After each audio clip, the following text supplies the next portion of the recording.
ဒီတော့ဦးဇင်းတို့ပြောချင်တာက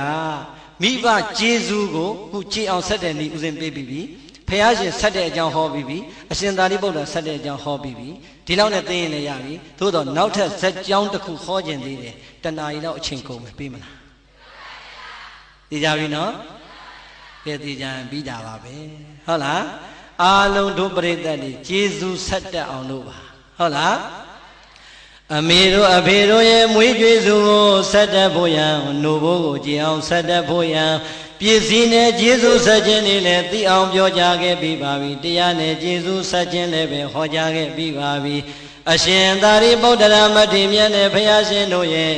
တရားဓမ္မနဲ့ကျေးဇူးဆက်တဲ့ဤတွေလည်းပေးခဲ့ပြီးပါပြီ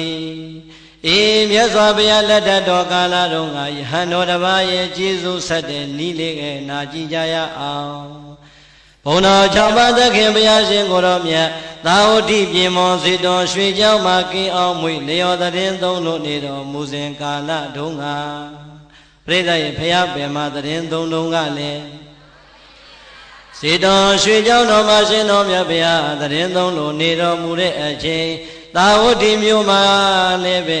မိသားစုတစုရှိကြပါတယ်ဘလောက်တောင်ကြွယ်ဝချမ်းသာတယ်လဲဆိုရင်18ဂရီကြွယ်ဝချမ်းသာပါတယ်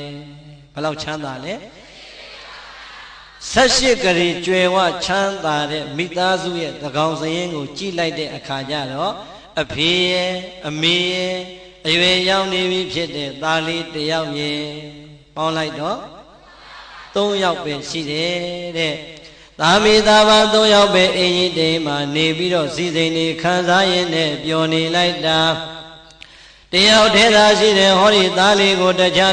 သောမိသားစုဝင်တွေနဲ့လုံးဝပတ်သက်ခွင့်မပေးတဲ့အခါသားလေးကလည်းအိမ်ထဲမှာတယောက်တည်းနေရတော့ပြင်းပြီပေါ့ညနေချင်းရောက်ရင်အိမ်ရှိဝရန္တာလေးမှာထွက်ပြီးတော့မတ်တရက်လမ်းသွားလမ်းလာတွေကိုကြည့်ပြီးတော့ကလေးလေးကပီတိတွေဖြစ်လို့နေကြရတယ်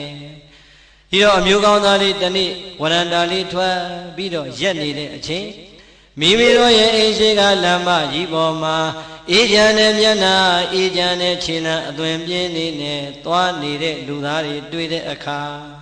အော်ဒီလူတွေကြည်ရတာအေးချမ်းလိုက်တာဒီလူတွေသွားနေတဲ့ခြေလမ်းတွေမှာလောဘဒေါသတွေခင်းနေလိုက်တာဘယ်ကိုများသွားကြမှာပါလိမ့်ဘာချင်းရနဲ့များသွားနေကြတာပါလိမ့်လို့သိကျင်တဲ့စိတ်ကလေးနဲ့အောက်ထက်ကိုအသာဆင်းခရီးသွားရဲ့အနာကိုကပ်